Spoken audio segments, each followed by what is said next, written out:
Wrestling is not a love story. It's a fairy tale for masochists, a comedy for people who criticize punchlines, a fantasy most can't understand, a spectacle no one can deny. Lines are blurred, heroes are villains, budgets are cut, business is business. But it can be a land where dead men walk, where honor makes you elite, where demons run for office. And rock bottom is a reason to rejoice.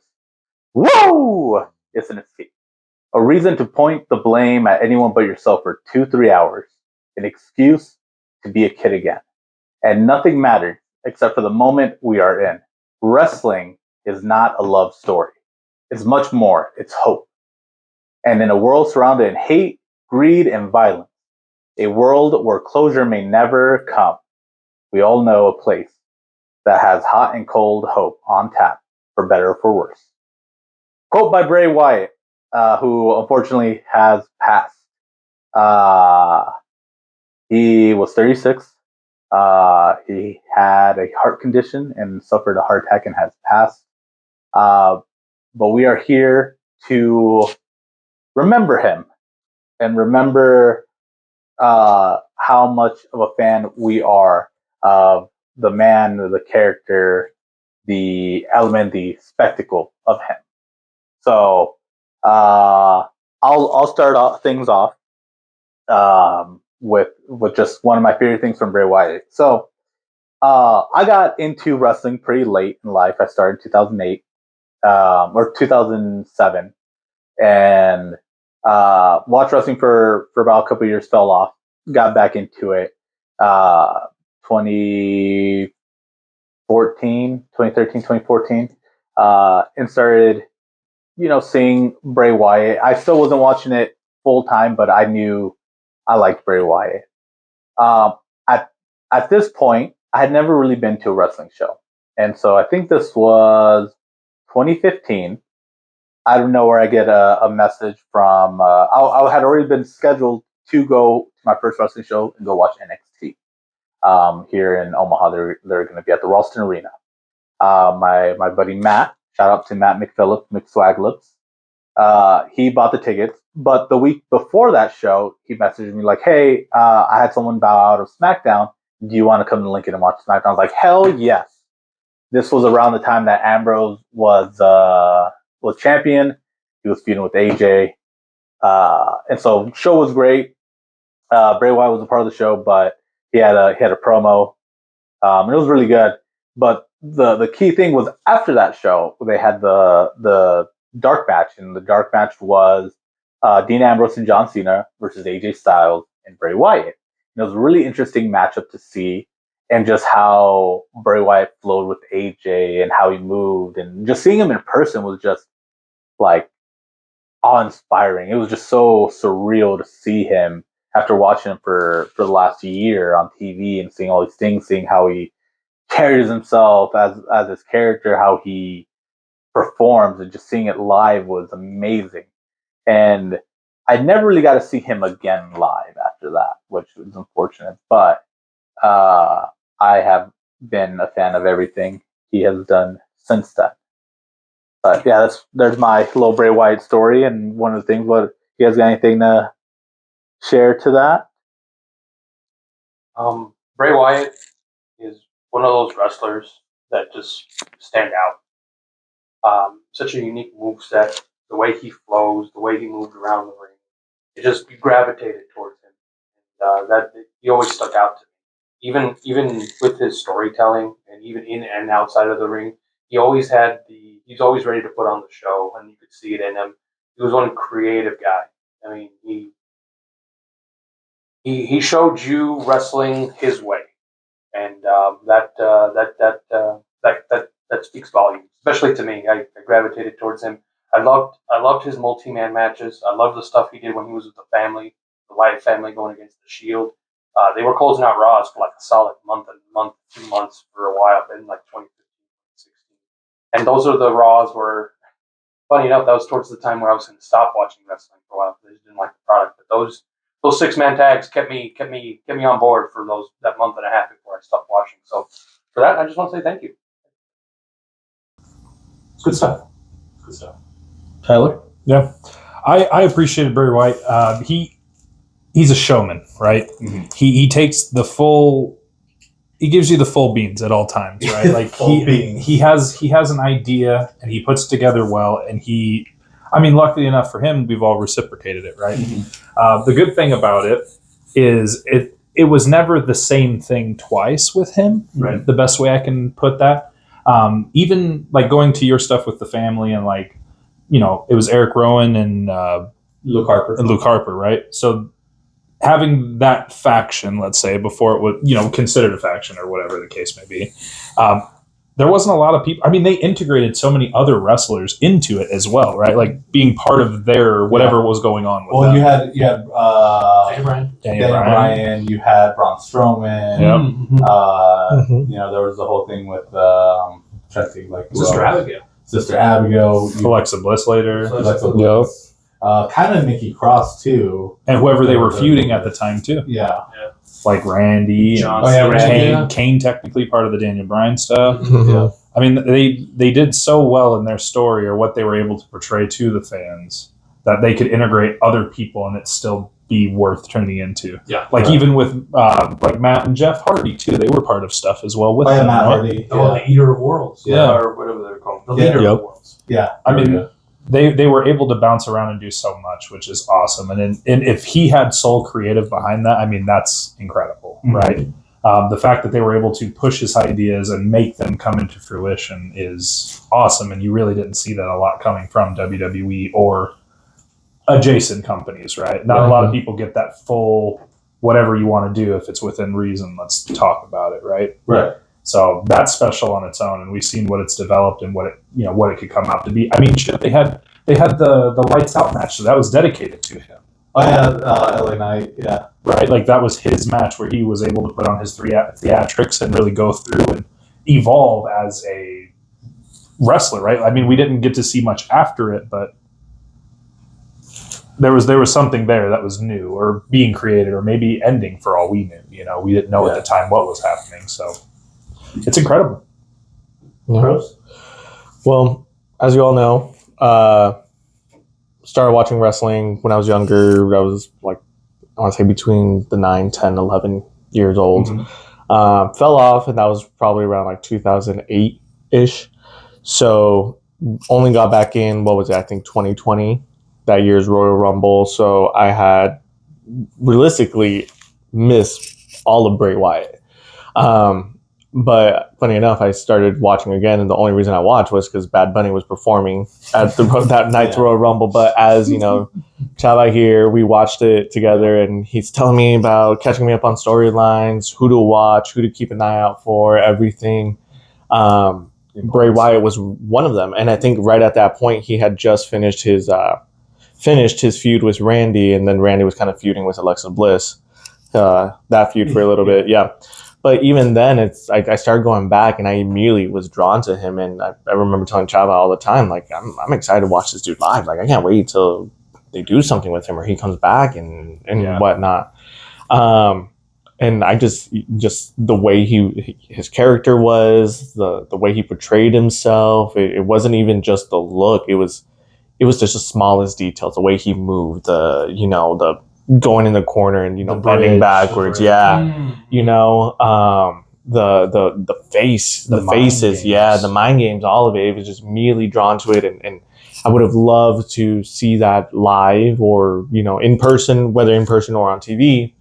But I just knew I was like this, like immediately, like it was almost like every week I was watching, like, oh, is he coming back? What is he doing? Then once he got released, I was constantly on his Twitter, on his Instagram, like, where are you going? Because he was definitely one of those, like, I don't care where you're at. I'm watching. Yeah. Like I could find out that it's like, oh, he's just doing small indie shows now in North Dakota. All right, guys, we're taking a trip. Let's go watch Bray.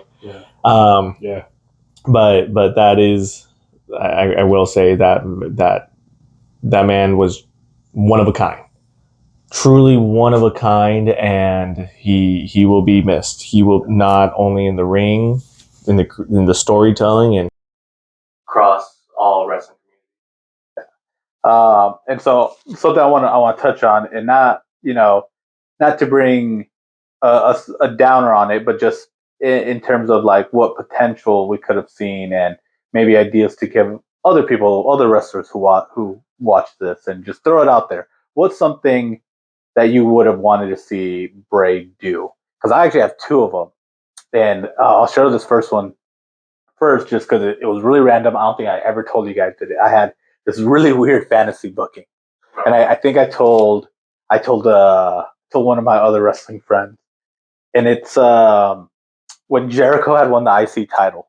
Around that time, they weren't really doing much with not the IC title, the IWGP Intercontinental title, and they weren't really doing much with Bray. This was before he started doing the Firefly Funhouse stuff, and it was kind of that middle point where they're not doing anything. They're trying to figure out what to do with him and how to get him over. And so I was like, I told, I think this was Matt. I told this to you, and it's like, Bray should get released. Jericho hold on to the IC title. Lights go out after defending it. It's Bray Harris, because his old name was Husky Harris. Yep. So, and then they start feuding over the IC title. And so that was like an idea I had. It was just like, why not? Why not throw him to New Japan? Like, he's a character. He works well. He's smooth in the ring. He can be kind of stiff too when he wants to be. So why not throw him at New Japan? That was kind of an idea I had. An idea I would have loved a lot. I mean, obviously he got sick and his condition worsened, but I would have loved to have him be one of the guys to go back down to NXT and work with those new guys. Yeah. See what they can do, because I feel like trying to help them elevate. Yeah, like how they did with Dolph Ziggler, kind of how they're doing with Baron Corbin. Judgment Day. Like, I'd love to see him show up, because that's where he started. Yeah. And if anything, if he really wanted to, he was really good at being a leader in a faction.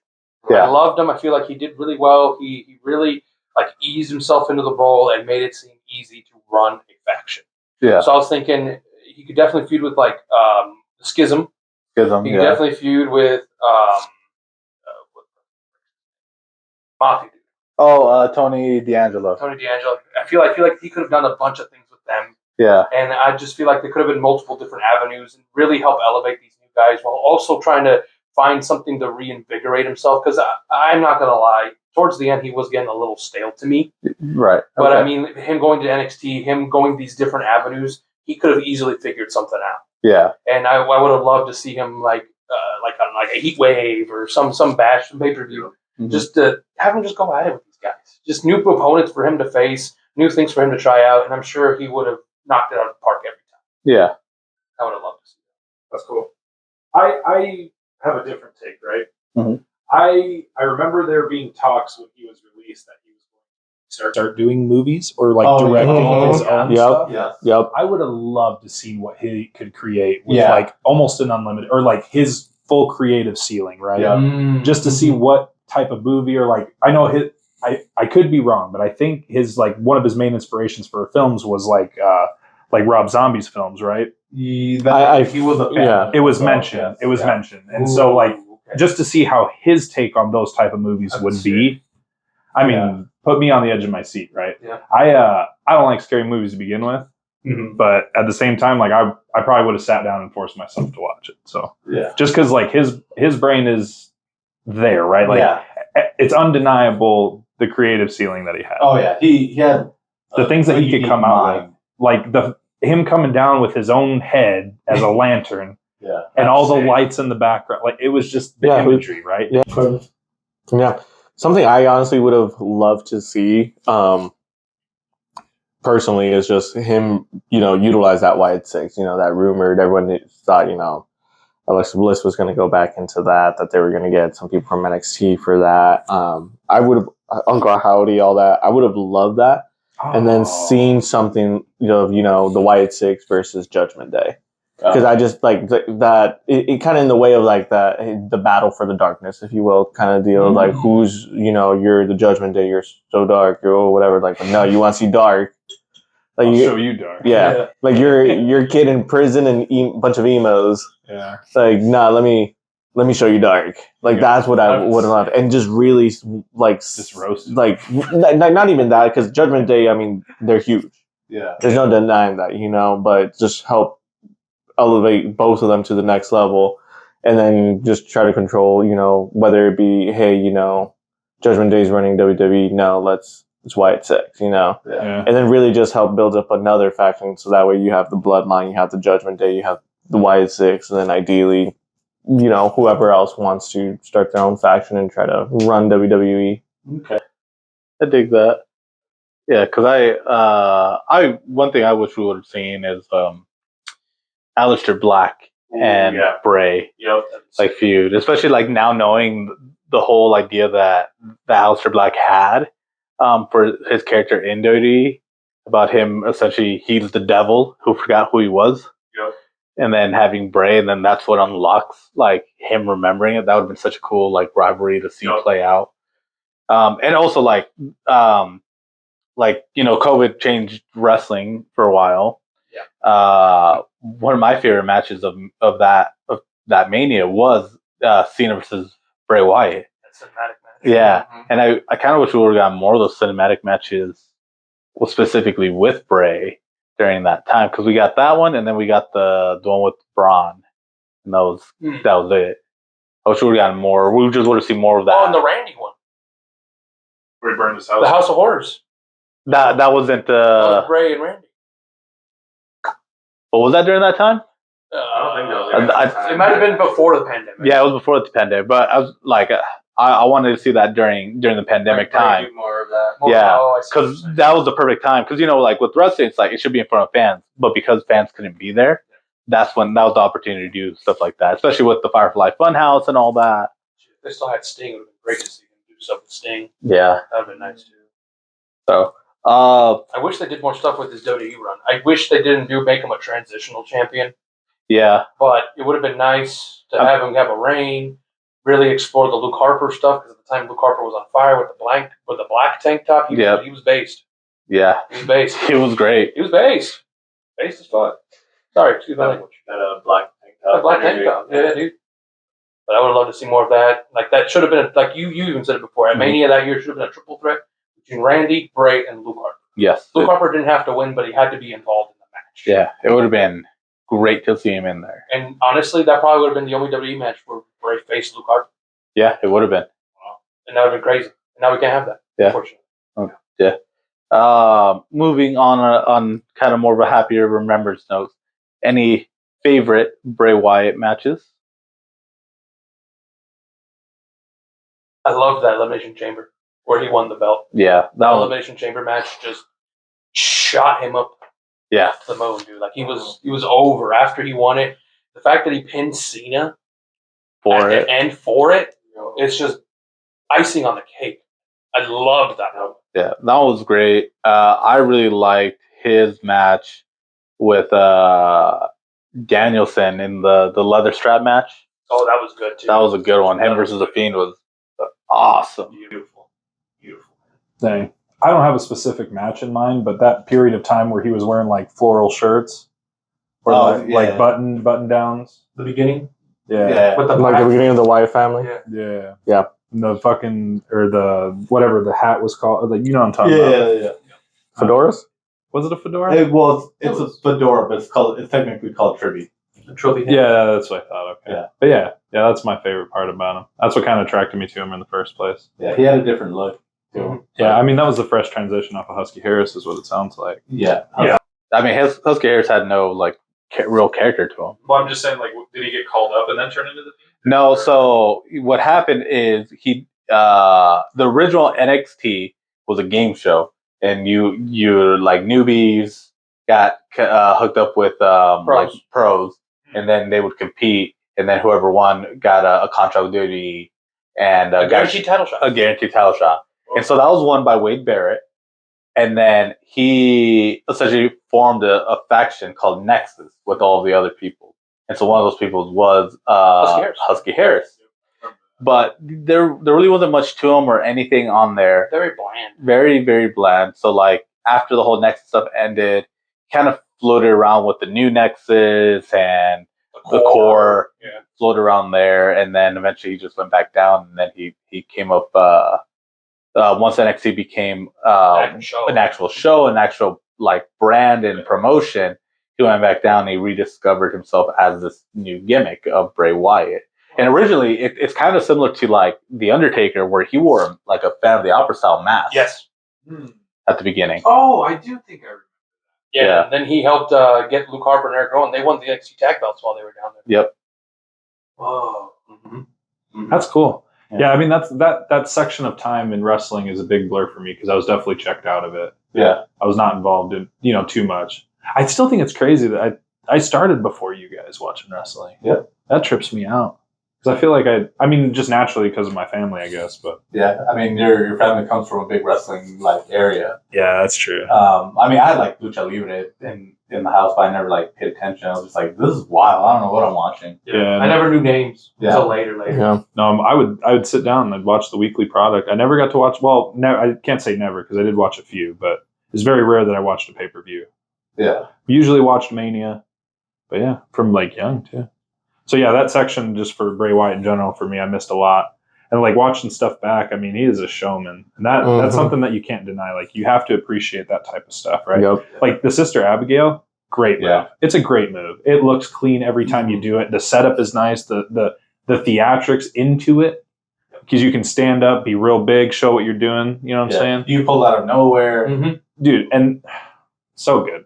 Like I've always remember that finish on a match. It was a tag match between Bray Wyatt and Roman Reigns. I forgot who they were facing. Oh yeah. But Bray Wyatt was pinning somebody. While the ref was pinning him, he pointed a gun out to the opponent, and Roman Reigns speared him.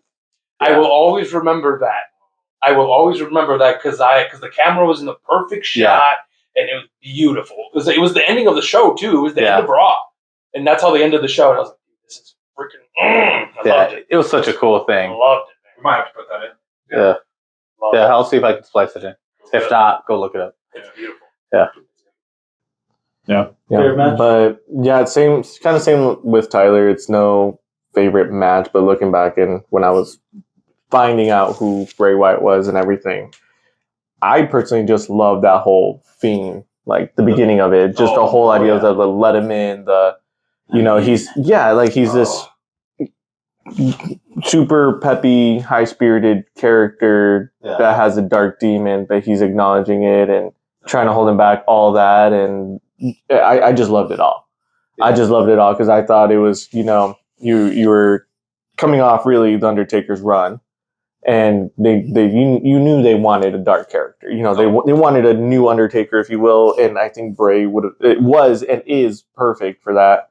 Because it's like you're leaving the Undertaker gimmick of the supernatural power, still kind of playing into it a little bit, but also like more of just kind of like that, new twist, that fear. Because I don't know, you tell me, I feel like it's always like the happiest, preppiest people who have the darkest thoughts and whims or whatever that are the scariest. Yeah, and I love that. I was here for it. Kind of bouncing off of that, I remember people were calling into like USA Network and stuff, telling them to stop showing the feed because kids were like getting nightmares, getting freaked out by him. Dude, he was creepy. So out of any of the gimmicks, honestly, my favorite was like the beginning of the Firefly Funhouse, because like the first time I saw that vignette of it, I was like, this is really good, because it shows like Mr. Rogers style thing, but it's all like dark and gothic and and it's just really like it's different, and he's teasing this thing that's like dark entity of him. He let that cook for a while. He did. Do you know how many weeks it was before we finally got the reveal of like the Fiend? I don't remember. It was 8 weeks. It was about 2 months. Yeah. 2 But months of just thinking about it, and as you're talking about, you know what it kind of reminded me of? If people out here know, it reminds me of like the "Don't Hug Me, I'm Scared" videos. Yeah. Exactly that. You watch it and you're like, oh, okay, cool. Like it's just another little kid, and you're like, oh my gosh, this is dark. Yeah. But you can't stop watching. Exactly. Yeah. It was really good, and the control and freedom he had at that, and then even like that got him his second world title run, and it was awesome. Like he did a good job. He took out Rollins and Braun.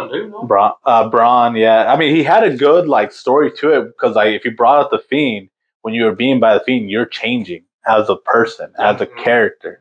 Like it is, because it happened with Rollins. It kind of happened with Sheamus too, but it's not. Sheamus isn't acknowledged.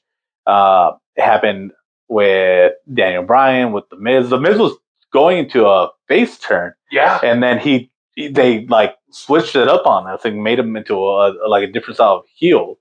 Yeah. Yeah, I remember that. There's so many layers to that. Yeah, that's what I liked, and that's what I love about movies. And like I started to get more into horror movies over the last few years because there's so many layers to things, so many little subtleties and things, and that's what Bray did really well, is adding these subtleties to his character, to what he's doing to his feuds. Like, it's awesome. Everything tied together really well. Exactly. Really. Yeah. Anything else you guys want to say? He will be missed, man. 100%. He will be missed. He will be missed. One of the greatest creative minds. Yeah, absolutely. Talk to you soon. Yes.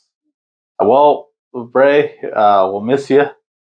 We love you, and we'll Condolences to the family. condolences to the family. 100%. And if you're missing Bray like we are, do what we're about to do. Go watch some Bray Wyatt matches, because we're literally gonna go sit down and go watch that Elimination Chamber match right now. Yeah. That's since you brought it up. Let us know in the comment section, like what was your favorite Bray Wyatt moment? Yeah, what's your favorite Bray Wyatt moment? Favorite match? Favorite thing he did? And yeah, let us know in the comments below. But thanks for watching, and remember, like, share, subscribe. And if that check bounces,